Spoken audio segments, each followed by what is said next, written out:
concentration of particulate matter below their own standards. I encourage members to vote yes on the Train Act, H.R. 2401, to hold the EPA accountable and to put a stop to this job-killing nonsense. I yield back. The gentleman yields back his time. The gentleman from California. Mr. Chairman, my colleagues, Mr. Whitfield just said that the EPA found that the mercury reduction benefits were so insignificant by EPA. Well, what they found is they couldn't put a price tag on the avoided birth defects and brain damage to babies. If that's insignificant, I just think people ought to put this whole effort to deregulate the efforts to protect the environment in perspective. I think the Republicans think it's insignificant because we can't put a dollar figure on birth defects and brain damage to an infant, and so many Republicans call themselves pro-life. I want to yield to the distinguished chairman of the Interior and Environment Appropriations Subcommittee, who has fought so hard to protect environmental regulations, especially those that protect the public health. Gentleman from Virginia, Mr. Moran, for 5 minutes. Gentleman from Virginia is recognized for 5 minutes. Thank you, Mr. Chairman. I want to thank Mr. Waxman for his constant, credible leadership. What he brings forth is what all Americans should be aware of. This is an incredibly important piece of legislation. Mr. Speaker, power plants emit 96,000 pounds of mercury into the air we breathe every year. Yet this bill would prevent EPA from regulating mercury. Mercury is an extremely dangerous neurotoxin. It damages children's developing brains, reducing their IQ and their ability to learn. At low levels of exposure, it causes insomnia, neuromuscular changes, headaches, disturbances in sensations, changes in nerve responses, and impairs cognitive functions.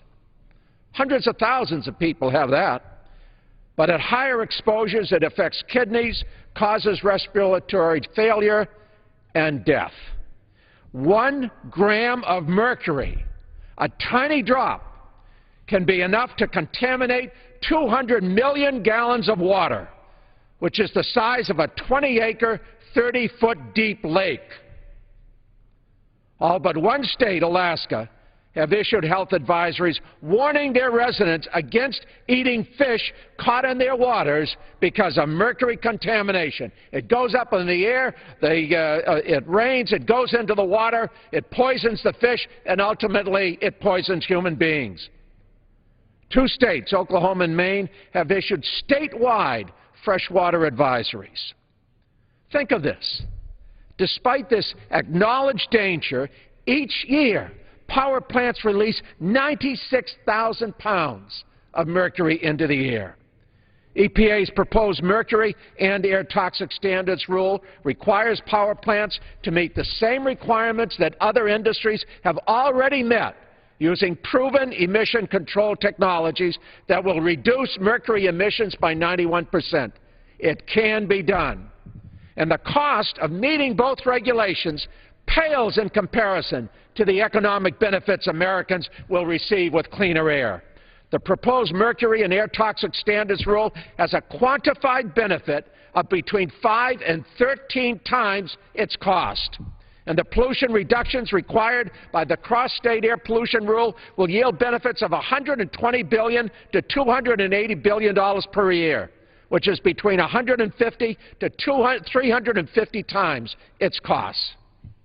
This bill serves the interest of no one but a few CEOs and the politicians who support them, or are supported by them, who refuse to accept responsibility for the harm their unregulated power plants have imposed on the rest of us. Mr. Speaker, this bill itself is deliberately deceiving. In fact, the title of the bill implies something that is not true. The Environmental Protection Agency is fully transparent and it has already performed a regulatory impact analysis on the cost of its Clean Air Act regulations. And the intent of the bill is not what it claims. The true intent of this bill is to slow down or block implementation of EPA's regulations, EPA's obligations under the law to regulate our environment. It specifically suspends further action on two regulations, the cross-state air pollution rule and the proposed rule on mercury and air toxic standards, that are required under the Clean Air Act amendments of 1990. Pass this bill, and you will condemn tens of thousands of Americans to a premature death. You will sentence millions more to a lifetime of health complications, and you will straddle our economy with unnecessary costs and employers with millions of additional sick days.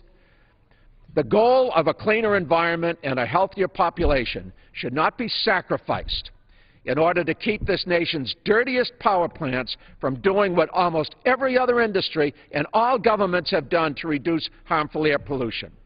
What we're being given here is a false choice, peddled by, as I say, a fraction of CEOs in the utility industry who refuse to clean up their antiquated coal-fired power plants. We can have cleaner air and more jobs. History provides us with proof it's possible because it's already happened. Hundreds of thousands of people owe their life today to the environmental movement and leaders in Congress like Mr. Waxman and the White House, who pushed back in the 1970s in the Nixon administration and in 1990 that required polluters to clean our waters and reduce the pollution in the air we breathe. In the decade after the 1990 Clean Air Act amendments were signed into law by George H.W. Bush, our unemployment rate declined, our economy grew, and reduced acid rain. Time of the gentleman has expired. I'd appreciate it. The gentleman is recognized for 1 minute. I thank the chairman. I want you to listen to this, Mr. Chairman. The cost of meeting the emission reductions was actually 75% less than what EPA had originally predicted in 1990, and it was far below what opponents had claimed.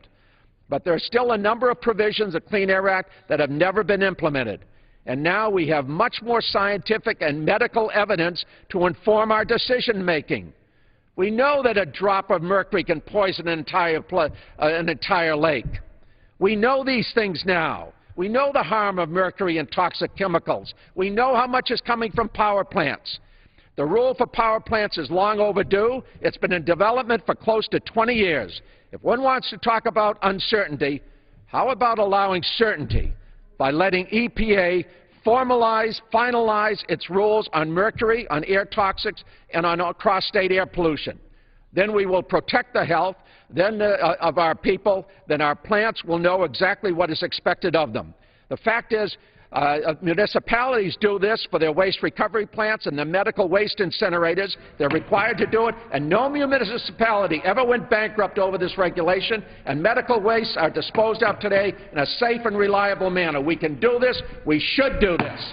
And we should defeat this bill. Thank you, Mr. Chairman. Gentleman from Kentucky. I would say to my friend from Virginia that EPA is not always as transparent as they may seem. When they issued the greenhouse gas regulation in January of this year, they did not give the public any information about cost or benefits. And the reason they didn't is because they didn't conduct one. At this time, I'd like to recognize the distinguished former chairman and chairman emeritus of the Energy and Commerce Committee, a real leader in our committee, Mr. Barton of Texas, for 5 minutes. The gentleman from Texas is recognized for 5 minutes. I thank the distinguished gentleman from Kentucky and would ask unanimous consent to revise and extend my remarks. So ordered. I would like to start off, Mr. Speaker, by making the point that the Train Act doesn't change any existing environmental law or existing environmental rule.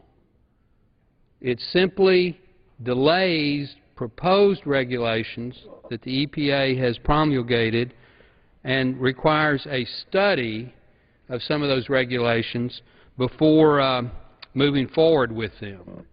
My friends on the Democratic side would have you believe that we're going in and gutting the Clean Air Act. Nothing is further from the truth. I'm a co-sponsor of the Clean Air Act amendments of 1991, and believe it or not, I'm a strong supporter of an active EPA enforcing existing rules. I have a sister who's an enforcement attorney at the EPA in Dallas, Texas, and has about a 99% conviction rate. So Republicans want a strong EPA. We want strong air and water quality rules, but we also want, in this struggling economy, some common sense to be used before proposing new additional rules. There is no criteria pollutant under the Clean Air Act that is currently becoming worse. In fact, the air is becoming cleaner, and that can be proven factually by monitoring. Every power plant in the country is monitored 24 hours a day, 7 days a week, 52 weeks a year, as are our chemical plants and all major source emitters. The data is there, Mr. Speaker. The question that I asked the EPA Administrator today, Lisa Jackson, is it better, Madam Administrator, to keep an existing plant that is in compliance with existing air quality regulations in production, or is it better to close that plant because it can't comply with new, more stringent regulations that are being proposed? That's the question. And that's the reason that Mr. Sullivan and Mr. Whitfield and myself and others have either sponsored or co-sponsored this legislation. We want strong air quality regulations. We want those rules enforced. But we don't want an EPA that continues to go stronger and stronger and stronger regardless of the economic consequences. Now, Mr. Whitfield tomorrow is going to offer an amendment that replaces the proposed cross-state air pollution rule, air transport rule, with the CARE regulation that the Bush administration promulgated back in the early 2000s. Then he wants a study or a delay of the proposed boiler MACT while we can, and a little more time to implement that. And he also has, at my suggestion, put into that amendment that we should use real monitored data as opposed to EPA modeled data. How unique. Let's actually use what's happening in the real world. This monitoring versus modeling does not mean the EPA can't use models. We understand that you have to be able to model the environment and the effects, but you can use real data to put in your model, not projected or hypothetical data, real data.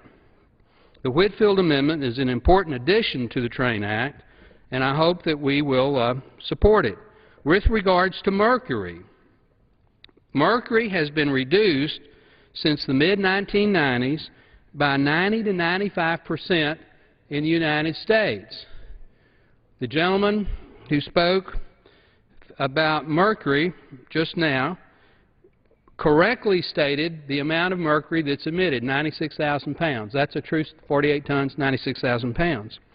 What he did not say that is less than 1% of the total mercury emitted in the country. Most mercury that's emitted is emitted by natural causes, and that if you enforce the new proposed mercury regulation, you're going to get an improvement of 0.0004%, 0.004 of 1%. For an average 500 megawatt coal-fired power plant, they emit about 70 pounds per year of mercury. Is my time expired? I would yield the gentleman another minute. The gentleman is recognized for one additional minute. So, to reduce that, we've already reduced mercury emissions by 90 to 95%. To get another 90 to 95% is so cost prohibitive that you would probably just shut down some of those plants. In my opinion, that's not necessary. So what the TRAIN Act in conclusion is doing, Mr. Speaker, is just saying let's do a timeout. Before we go forward with any new regulations, let's make sure that there really is a true benefit that outweighs the cost.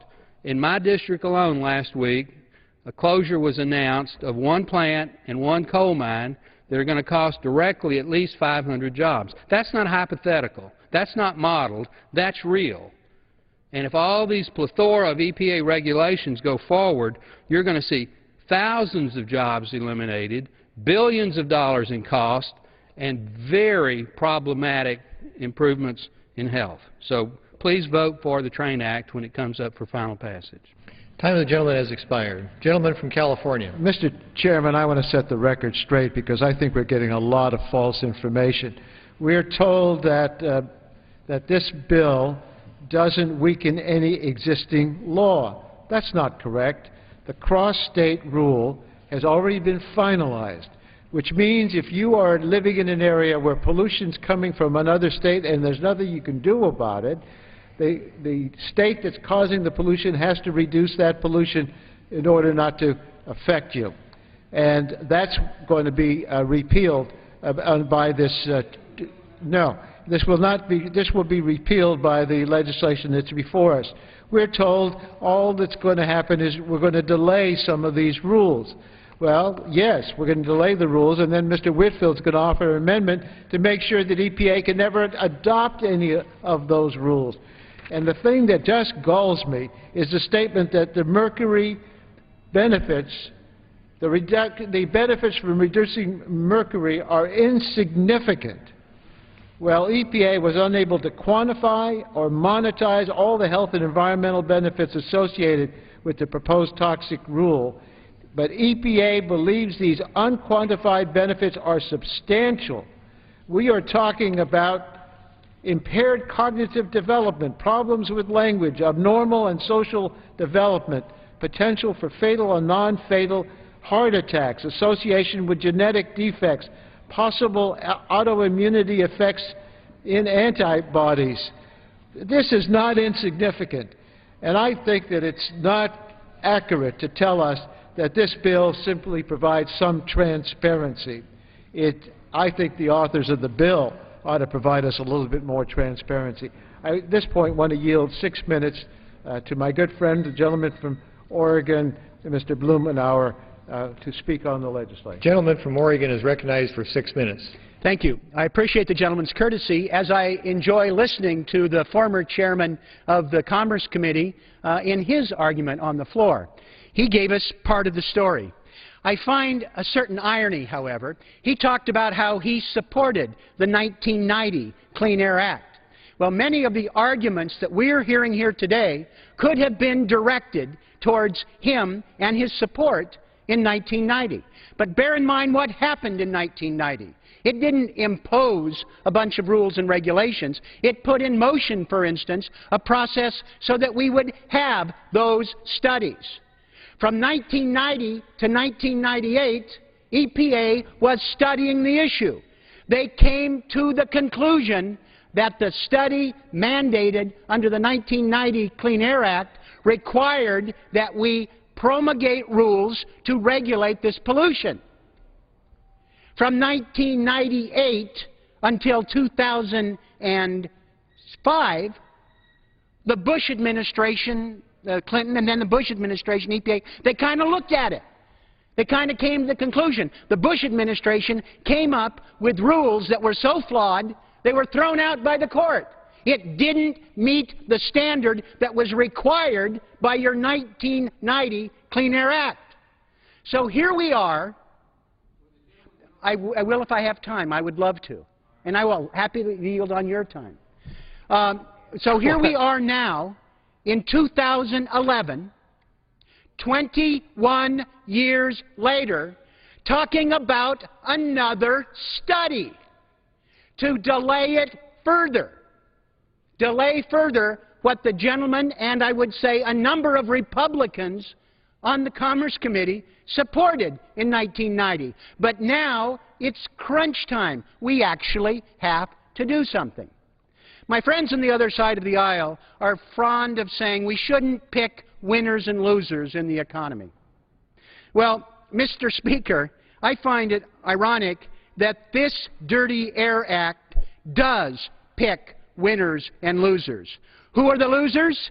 I agree with my good friend from California, the ranking member. The losers are hundreds of thousands of deaths, illness from cancer, asthma, lost school days, millions of work days, the lost quality of life that is documented beyond belief. This is real, and these people lose. Who else loses? The downwind areas lose because they will not be able to act, to be able to deal with the problems that the pollution drifts over their jurisdictions. And as my friend from Southern California pointed out, that means that local communities that don't have the protection because we can't stop the drift, they're going to have to do all sorts of things that are more expensive and less effective, and it's not their fault. The losers are going to be the American economy. We will lose the economic benefit of getting the work from union and contractors, from pollution control. Bear in mind, pollution control devices are an export area. We have a net benefit. We make money exporting this abroad. We lose the net economic benefit of the lost health. We bear the costs of unnecessary damage. But there's another area of losers. Mr. Speaker, I find it interesting, in December 2010, 8 major CEOs sent a letter to the editor of the Wall Street Journal saying that they didn't oppose that the EPA agenda would have negative economic consequences. Their companies' experience complying with air quality regulations demonstrates that regulations can yield important economic benefits, including job creation and maintaining reliability. In March 16, 2011, 6 leading energy companies joined together to applaud EPA's release of one of their proposed rules. The losers in the approach that you take are the early adapters, the people who took the law at its word and started cleaning up.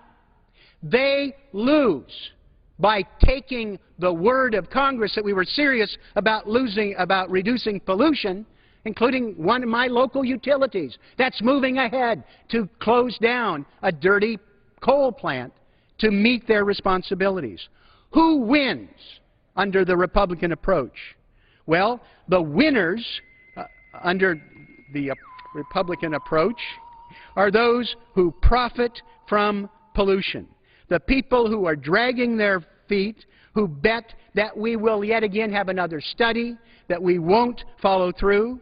The losers the winners under this, the people who are cynical, who think that they don't have to comply with the Clean Air Act. I notice that today in China Daily, dated September 22nd, the Chinese are talking about their tougher emission standards.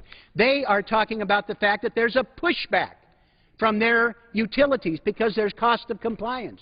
But they know that there is a health benefit. They can't continue to pollute. And there's an economic benefit for people who move ahead with the compliance. And the Chinese are going to make money by being cleaner, adopting technologies to reduce emissions.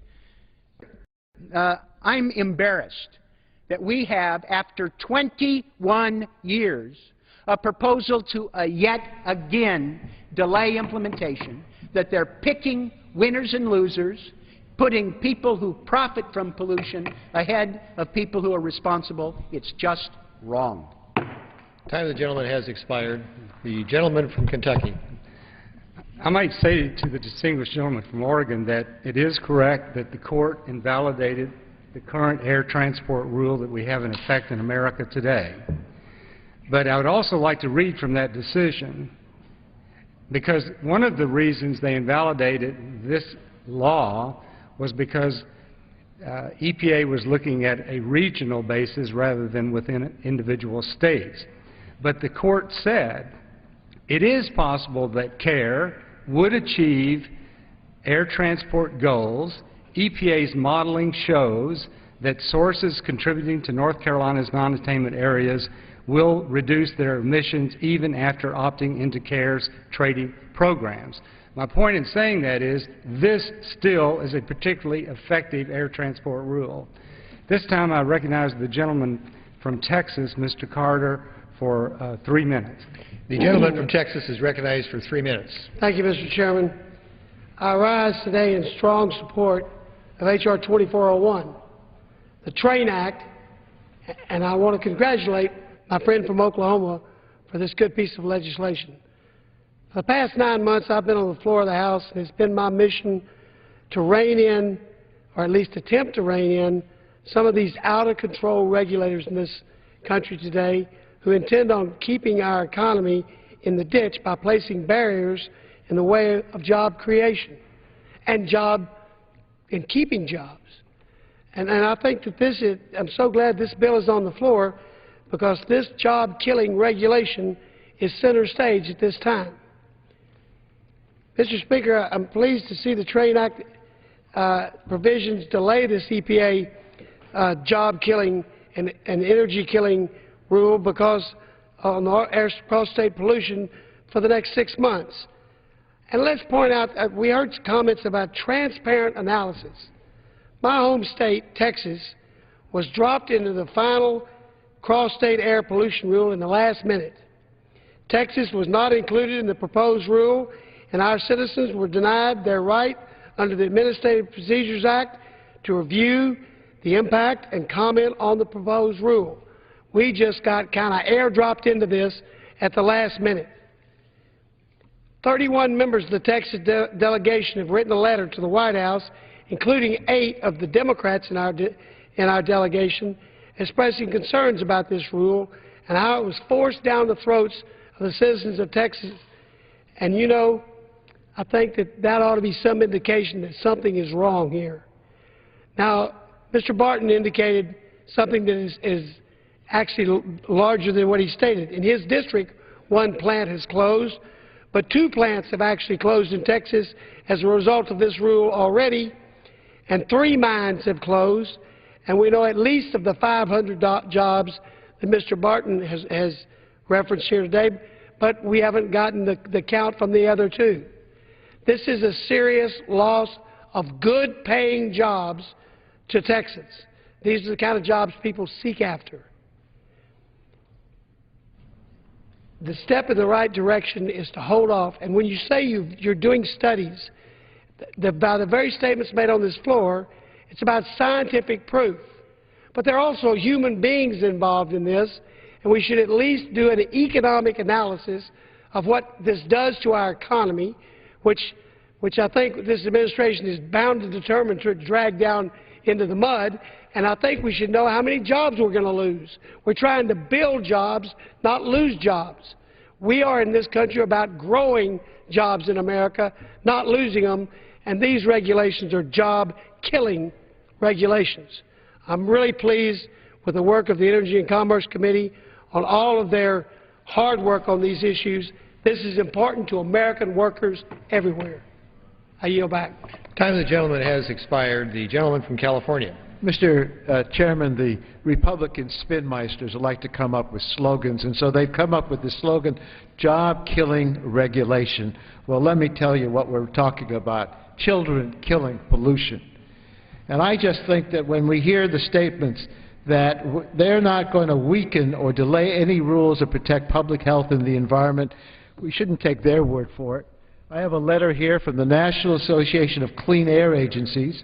They represent the state and local air pollution control people who are on the ground every day working to improve the nation's air quality. And what they say is that if this bill is adopted, it will create regulatory delays. It could lead to thousands of premature deaths, remove important regulatory tools which states and localities depend, impose additional costs on government as well as small businesses, create regulatory uncertainty, cause job losses, and defund an important and cost-effective air pollution control program, end quote. Mr. Chairman, at this time I want to yield to the distinguished gentleman from the state of Virginia, Mr. Connolly, 5 minutes. The gentleman from Virginia is recognized for 5 minutes. Thank you, Mr. Chairman, and I thank my good friend and the distinguished ranking member of the Energy and Commerce Committee. Mr. Chairman, this bill is extraordinary even for the most anti-environmental House of Representatives in American history. The Republican leadership has attempted already to pass over 110 anti-environmental bills, amendments, and riders, but the Train Act would be one of the most destructive for America's environment and our public health. It appears that the Republican leadership took every anti-environmental bill, rider, amendment, and nighttime fantasy of the Koch brothers and wrapped it into a single legislative package called the Train Act. This bill would block clean air public health standards for mercury dioxin, smog, soot, and other toxic pollutants. And we're supposed to believe, no, all we're doing is just delaying and studying. 21 years is a long time to study. And if you have a loved one whose health is at stake, that delay can be life-threatening. By increasing the incidence of emphysema, lung cancer, asthma, and cardiac diseases, this bill will kill 25,000 Americans every year.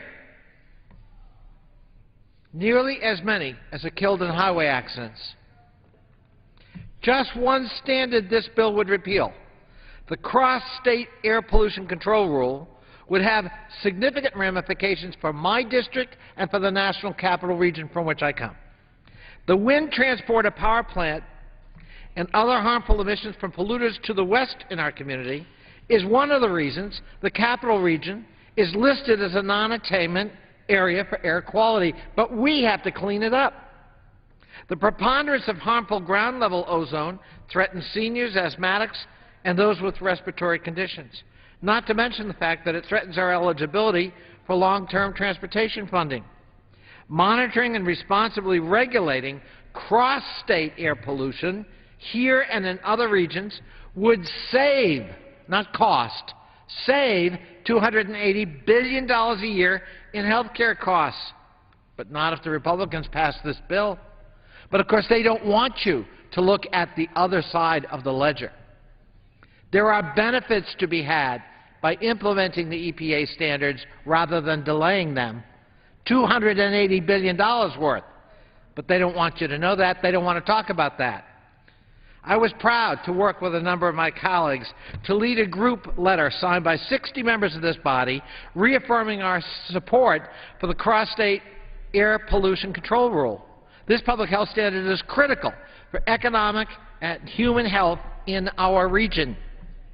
That rule is just one example among many successful public health standards established under the Clean Air Act. Since its inception in 1970, the Clean Air Act has produced economic benefits that far outweigh the cost of compliance by as much as 8 to 1.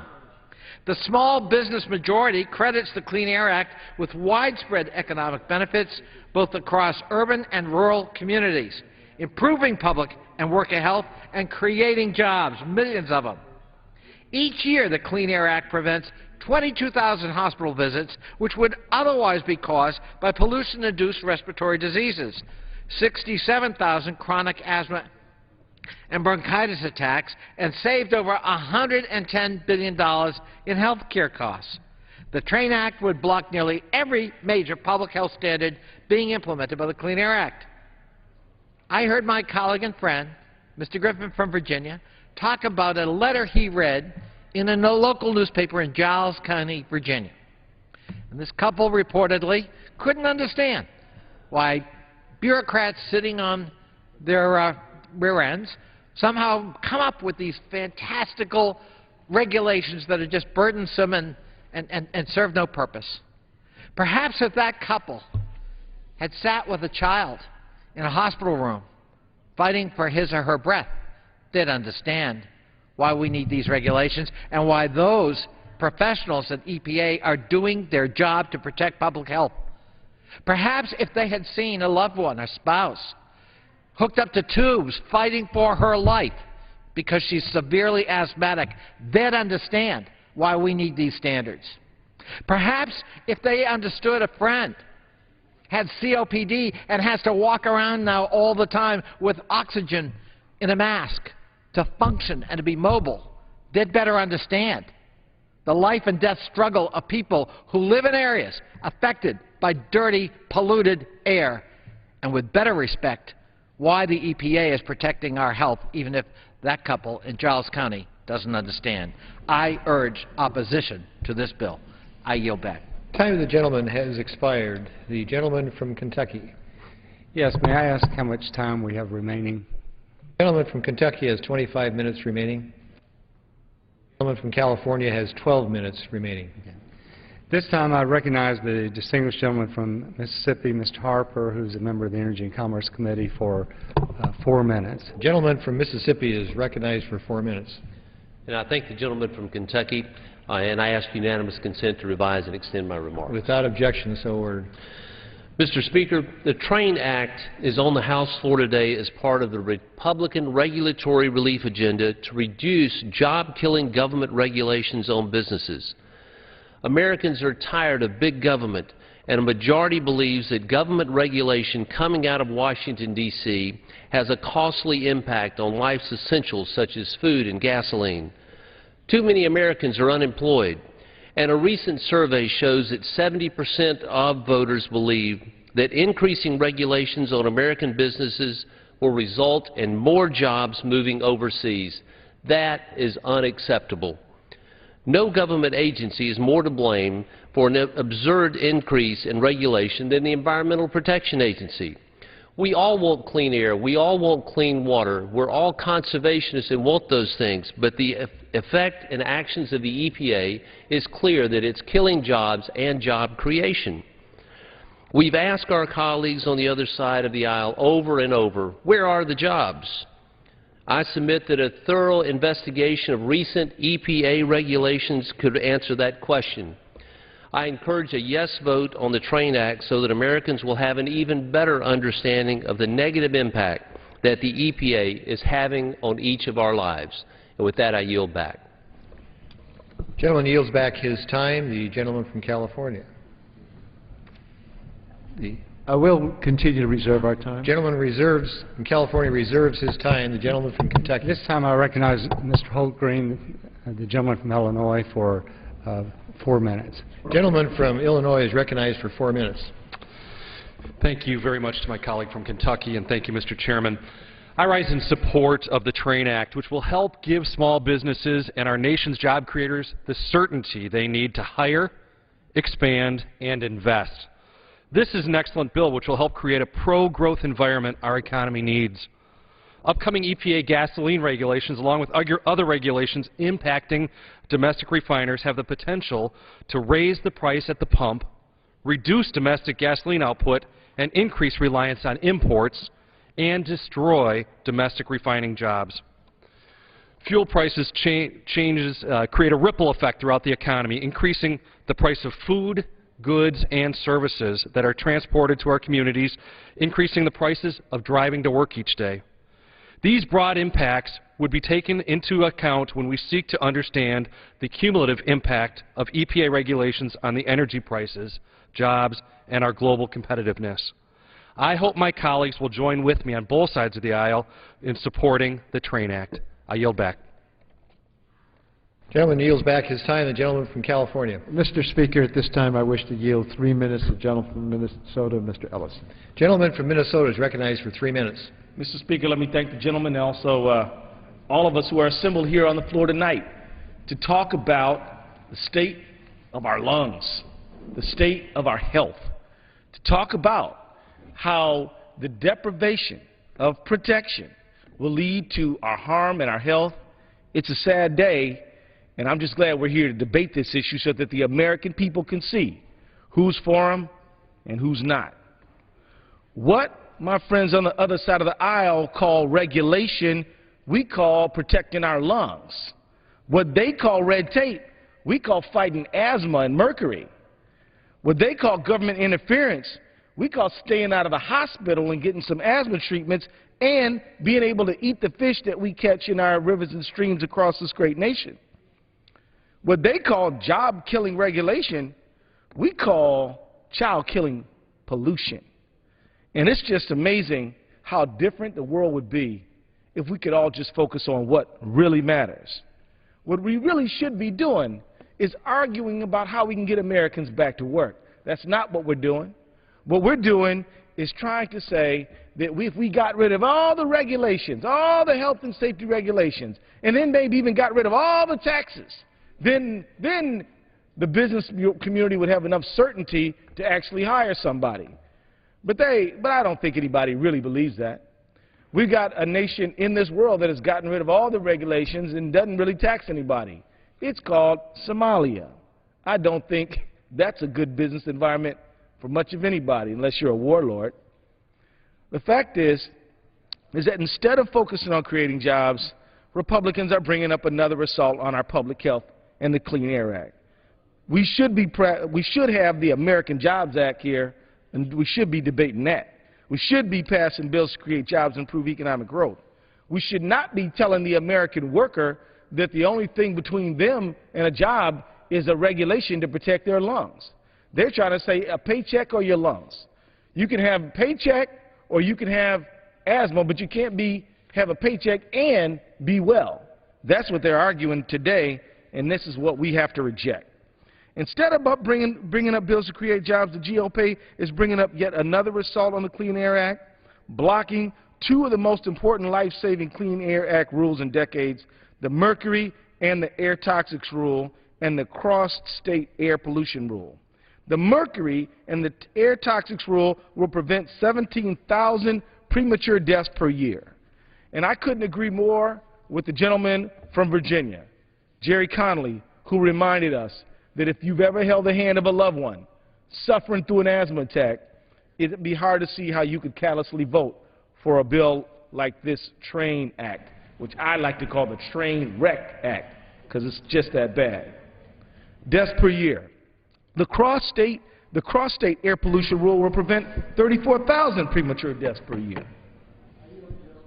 The gentleman is recognized for one additional minute. I thank the gentleman, and I'll wrap it up with this. We can have energy and jobs. The Clean Energy Group, a coalition of energy, utility, and power companies, has said that the changes in industry practice that the mercury and air toxic rule would produce are reasonable, can be accomplished, and are not a burden to industry. Not all industry agrees that we need to get rid of every regulation. A study released by the Environmental Defense Fund has estimated that the mercury and air toxics rule and the cross-state air pollution rule would together create nearly 1.5 million jobs over the next 5 years. So let me just say, it's time for the American people to say we want good health, we want good jobs, we want clean air, and we want healthy lungs, and we don't want the train wreck bill offered by the Republicans. Time of the gentleman has expired. Gentleman from Kentucky.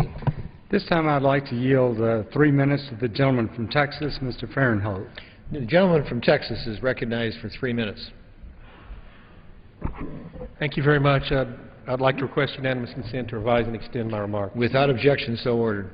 Thank you very much. I rise today in support of the Train Act. Despite what my friends and colleagues across the aisle say, we are not out to poison America. My children, my wife, I breathe the air and drink the water in this country. What we are asking for is to look at regulations with a scientific analysis and not an emotional analysis. Do what every business in this country does. Do what every family in this country does when they are faced with tough decisions or any decision. When I go to the grocery store, I have the option of buying ramen noodles or lobster, and I usually settle somewhere in the middle on chicken. Businesses look at the cost and benefit of everything they do, just like families do. What we are asking through the Train Act is to take a look at what these oppressive regulations cost. We've got great regulations in place now. We've improved the air immensely. Let's see if it's worth going the next step. We can factor in all of the things that our friends on the other side of the aisle want, but we need to do the study, and we need to have the information so we can make informed decisions. The money that these excessive regulations cost businesses are passed on to the consumer. American families are asked all the time to make sacrifices to make ends meet. As these regulations run up energy costs, our families' electric bills and gasoline bills go up, and they have to make decisions about whether they're going to fill their car with gas or what kind of food they're going to buy, if any, to put on their tables. We have got to keep people working. If these regulations put people out of work, the families that the wage owners support suffer too. They don't have the money to pay their bills. They don't have the money to buy food. They don't have the money to buy medicine. We have got to be intelligent as we are compassionate. And the intelligent thing to do is to do a cost-benefit analysis of what regulations do. That's what we're asking in the TRAIN Act. Let's use our brains. I yield back. Gentleman yields back his time. The gentleman from California. Gentleman from California reserves. We continue to reserve our time. Gentleman from California reserves his time. The gentleman from Kentucky. This time I would like to yield 4 minutes to the gentlelady from Wyoming, Ms. LUMMIS. The gentlelady from Wyoming is recognized for 4 minutes. Thank you, Mr. Speaker. The language in this bill does not prevent the EPA from regulating emissions from coal-fired utilities, and it does not prevent the EPA from dealing with cross-state pollution. The EPA must regulate emissions under its current rules. So let's focus on the facts as presented by the EPA. Thanks to the Clean Air Interstate Rule, emissions from fossil-fueled power plants in the lower 48 states were 44% below 2005 levels by 2009. In the past 40 years, our population has grown 48%. Gross domestic product has increased 209%. And coal-fueled electricity has increased by 184%. Yet during that time, emissions from coal-based electricity generation have dropped by 60%. Despite this success, EPA is still pushing for the most expensive rules ever imposed on utilities, every single dime of which isn't paid by the utilities. It's paid by everyday Americans who use electricity and by America's manufacturers. Just the two rules in this bill, the ones that the TRAIN Act seek to delay, would increase the nationwide average price of electricity by 11.5%. And it's even worse in this nation's manufacturing states. Look at this map. The upper Midwest could see their electricity rise by 17%. Michigan by 20%, one of the states that's really hurting. Kentucky and Tennessee by more than 23%. These are where our manufacturing jobs reside. Raising energy costs would remove one of the few remaining advantages that U.S. manufacturing has over low-cost foreign competitors. That is access to affordable, reliable energy. My own industry people tell me that the one advantage they have over foreign countries when it comes to competing head-to-head is the availability of affordable, reliable energy. And on the environmental side, President Obama's former environmental czar, Carol Browner herself, said that the rule would provide no health benefits associated with addressing non-mercury emissions. The rhetoric, Mr. Speaker, used to attack this bill has reached a fever pitch, but it is not backed by the facts. I urge my colleagues to support the TRAIN Act, and I yield back the balance of my time. Gentlelady yields back her time. The gentleman from California reserves. The gentleman from Kentucky. This time I'd like to yield to Mr. HUELSKAMP, the gentleman from Kansas, 3 minutes. The gentleman from Kansas is recognized for 3 minutes. Thank you, Mr. Chairman. I appreciate the gentleman from Kentucky yielding to me on this very important legislation. At a time when 25 million Americans are unemployed, or underemployed, the last thing Washington needs to be doing is making it more difficult to grow the economy. But that seems to be the operating question of this administration.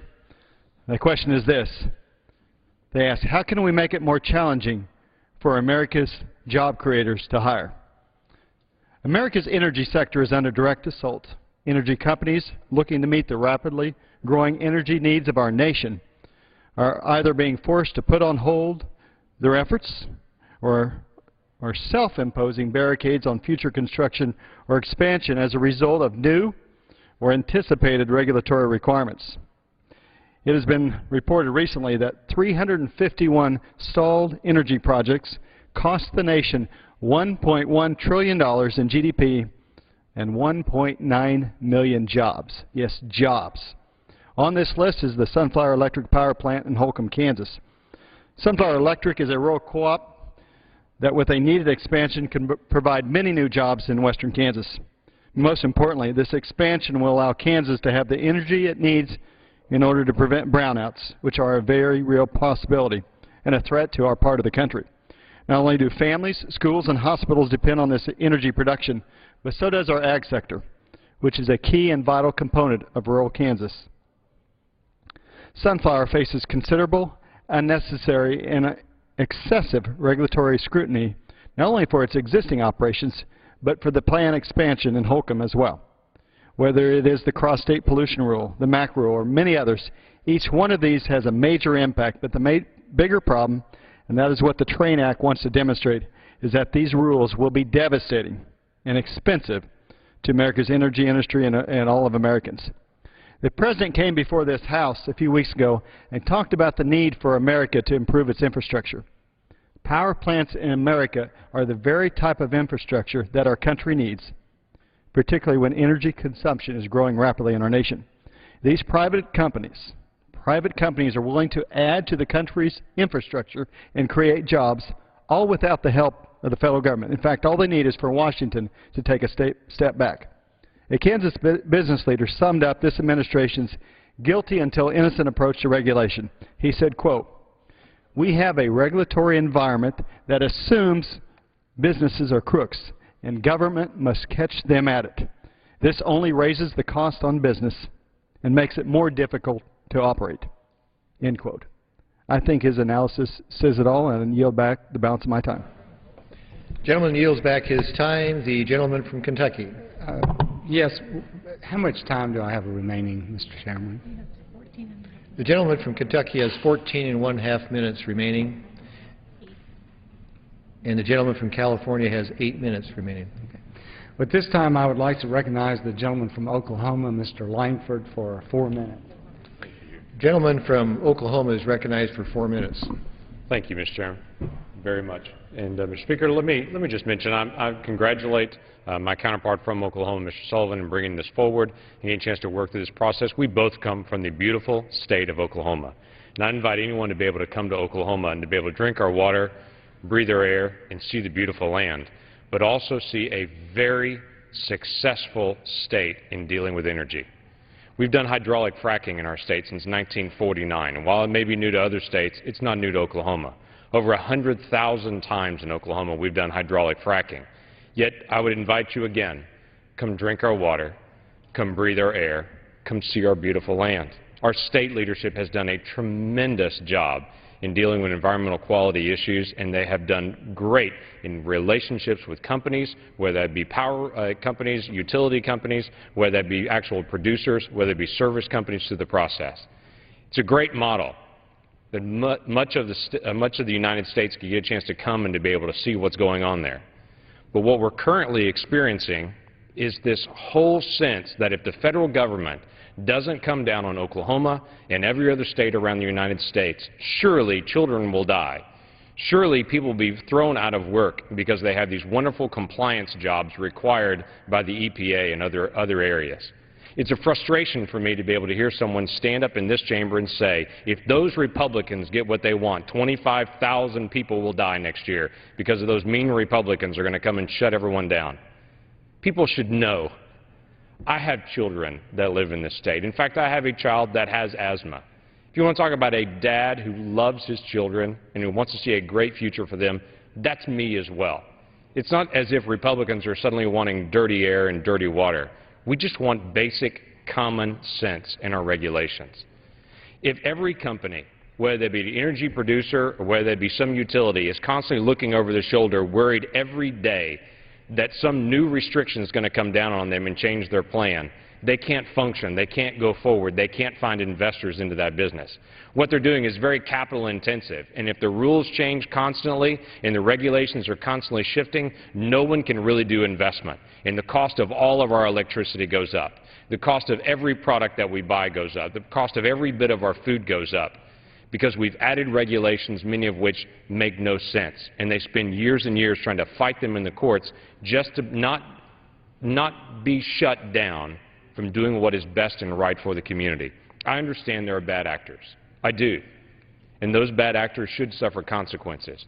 But to be able to say that every energy producer and every utility out there is suspect and if they will never do the right thing unless we stand over them with thousands of regulators, I think overlooks the reality of a great-hearted group of Americans scattered around the country that are doing their best to do the right thing.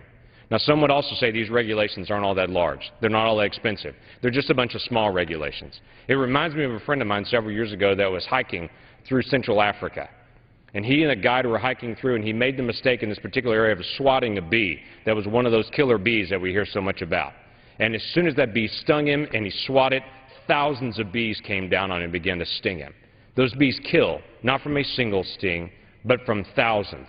That's what our utility companies are facing right now. It's not one little regulation. It's hundreds of them coming at them all at once, and they're trying to figure out through lawyers and through adding additional staff and compliance people, how do we manage all of these regulations coming? This TRAIN Act does a simple thing. It begins to pull all these regulations together and look at them in totality and say, I understand you just say that's one little piece, that's one little piece there, but let's look at them all together and be able to find out the consequences of them. Rather than having all these things coming from everywhere, let's simplify the structure on it. I urge this Chamber's support of some common sense back into our regulatory scheme. With that, I yield back my time. Time of the gentleman has expired. The gentleman from California. Mr. Chairman, I want to correct some of the statements that have been made. If that gentleman from Oklahoma talked about the clean air in his area, that's fine. They have attained the standards for protecting public health. But there are a lot of other areas where they don't have that attainment of health-based standards. The market forces, the market forces alone will not correct. Market forces alone will not correct problems that hurt our public health and the environment. Why should any business spend money to install pollution control devices if they don't think their competitors are going to do the same thing? So government must establish some standards so that everybody knows what the rules are going to be and the investments will be made. Approximately two-thirds of the coal-burning power plants in this country have the up-to-date controls in those power plants. What we're talking about for the most part are those third we were told were going to be retired. But they're not being retired. They're still being used. They're still polluting. And those power plants ought to come up to compliance with the reductions in their emissions. One of the speakers on the other side of the aisle said, well, we don't have a real economic analysis of all these regulations. That's not true. There are thousands of pages of economic analysis before these regulations have been promoted. Another person on the other side said that a lot of these rules are so onerous that they should be blocked because we're going to be threatening the reliability of the nation's electric grid by causing these old, inefficient power plants to put modern pollution controls on them. Well, that's not the testimony we received from the on September 14, 2011, in the Energy and Commerce Committee, where the Federal Energy Regulatory Commission Chairman John Wellinghoff took a different position, as did FERC Commissioner John Norris and former DOE Assistant Secretary for Policy Susan Tierney. A stack of independent analyses confirm that these protections that will require controls on these power plants will not threaten the reliability of our grid. And then over and over again, we've heard that unless we adopt this TRAIN Act, we are going to lose jobs. Well, the TRAIN Act blocks and indefinitely delays two of the most important clean air regulations of the past few decades: the mercury and air toxic standards, which are, again, directed at those power plants that emit toxic air pollutants, including mercury and carcinogens.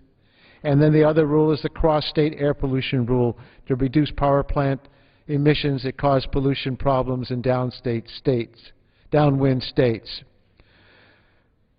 I don't believe they're telling us the facts when they say we're going to lose jobs.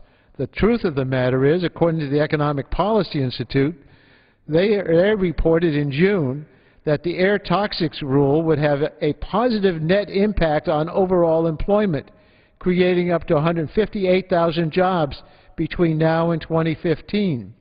The Political Economy Research Institute at the University of Massachusetts released a report showing that the utility investments driven by cross-state air pollution rule and the air toxics rule would create nearly 1.5 million jobs by 2015. Moving toward a cleaner, more efficient power sector will create capital investments, such as installing pollution controls and constructing new capacity. These new investments create a wide array of skilled, high-paying jobs. And I must say to my Republican friends, if we want to create jobs, let's pass the President Jobs Bill. I'd like the Republicans not to block every effort by this administration to create new jobs in this country. There are numerous groups that are on record in opposition to the TRAIN Act.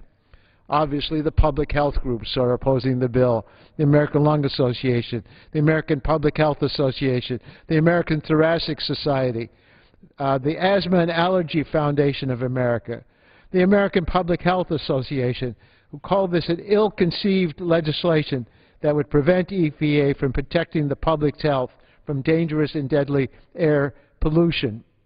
The National Association of Clean Air Agencies, the ones that are doing the job of protecting our environment, groups that represent millions of Americans, particularly all the environmental groups. But scientists have told us, now I know a lot of Republicans deny science, but scientists, I think, are to be respected. And they say sacrificing tens of thousands of American lives will not create more jobs. Poisoning the air our children and our families breathe will not stimulate the economy. 300 sportsmen's organizations representing our nation's hunters, anglers, and the businesses that depend on our wildlife and natural resources support EPA efforts to cut mercury pollution and strongly oppose any efforts to weaken the Clean Air Act.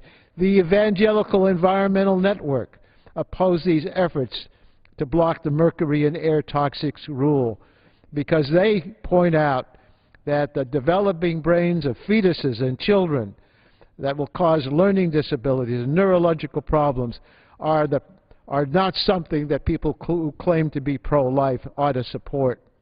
The Obama administration opposes this TRAIN Act. They threatened to veto this legislation if it reaches the President's desk. Americans don't support weakening the Clean Air Act or blocking EPA's efforts to reduce dangerous air pollution from power plants. I think, my colleagues, that this TRAIN Act and some of the amendments that are going to be added to it are reason enough to oppose this legislation, and I urge opposition to it.